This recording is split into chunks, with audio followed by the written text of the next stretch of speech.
Get started, guys. I'm doing some testing on the 1982 Jeep Cherokee Cheif project, and I've got some issues that I'm trying to hammer out. I know why the fuel gauge is not working.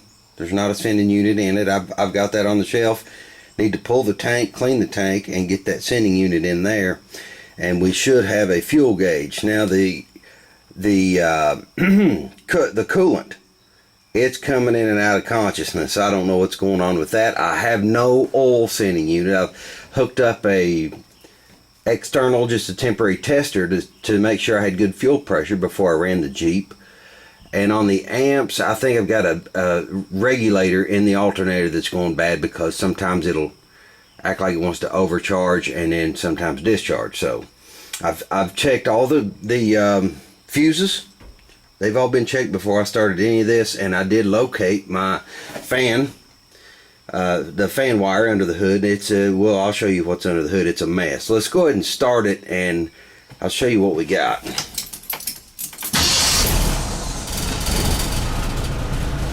Okay, you can see now I'm showing a charge on the amps right now, which is cool.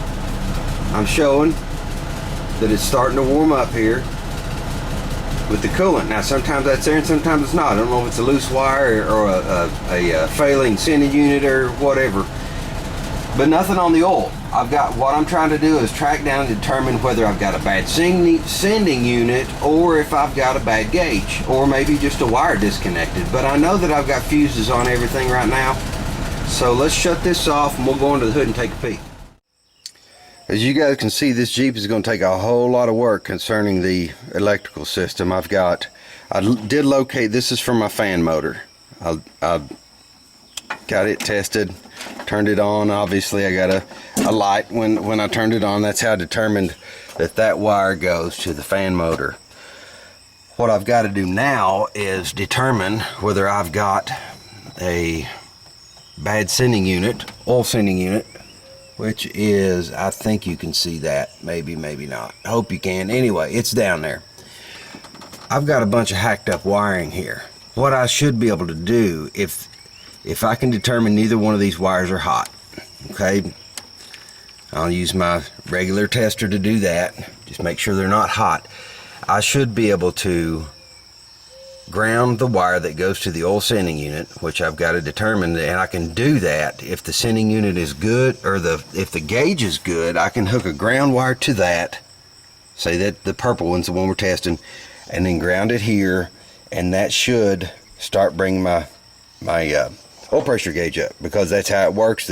That sending unit, the more it grounds, the more pressure that is, the more oil pressure I have, the more it'll ground, and the more oil pressure it'll show. If I can determine it, which one of those wires it is, and find it, I should be able to put a sending unit on it and have an oil pressure gauge. Now if the gauge itself is bad, that's a whole nother deal.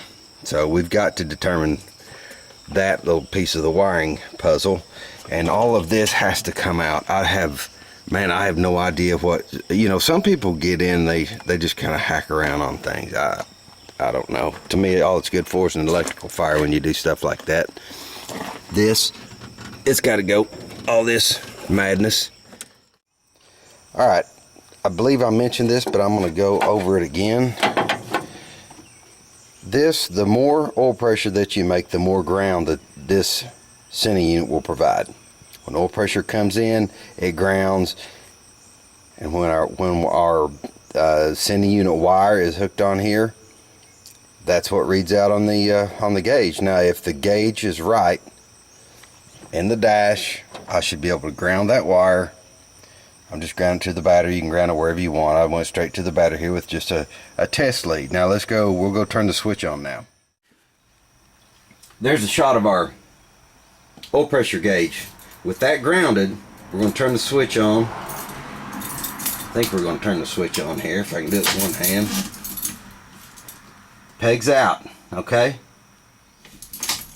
I'll turn it off. It'll go back down there by itself. Just a minute.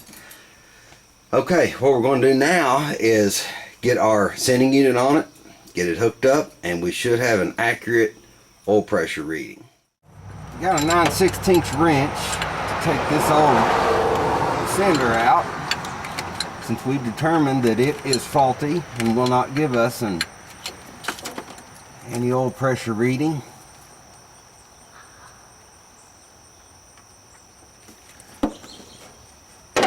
They've already put the Teflon tape on this for us.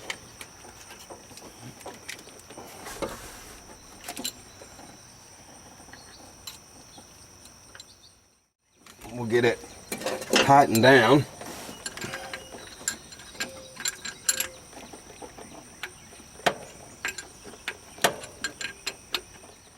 Lighting's okay, guys. I've got one of my lights covered up with my garage door. When it's up, I have a little bit less.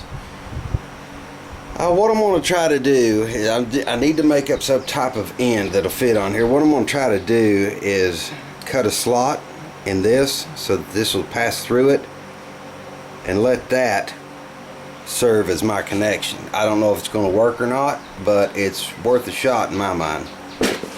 Let me see if I can do this without cutting myself to ribbons.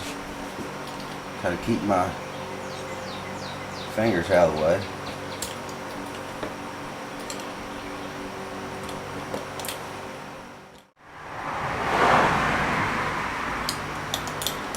I believe that'll do it. If I can get. Okay, I'm just about there. I'm going to have to bend these tabs out just a little bit, and that should pass through there. We'll go ahead and make up the connection and see if we got oil pressure. See if we can get her to bark to life. I'm going to switch hands here and use my right hand. We'll see if she'll start up and give us a reading on our oil pressure.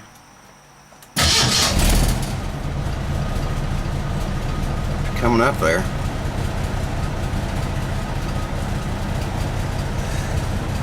Let's see what she, boy, it's a slow gauge, isn't it?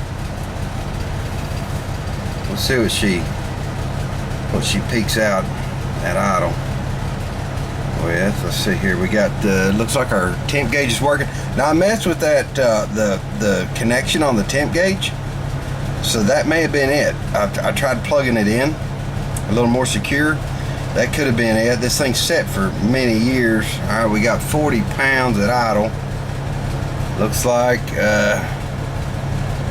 and looks like we got a positive reading on the amps, but I've got a couple of more of those AC Delco alternators. I believe I'm gonna swap it out because it doesn't always, sometimes it's a discharge, so I think the regulator's bad in this one.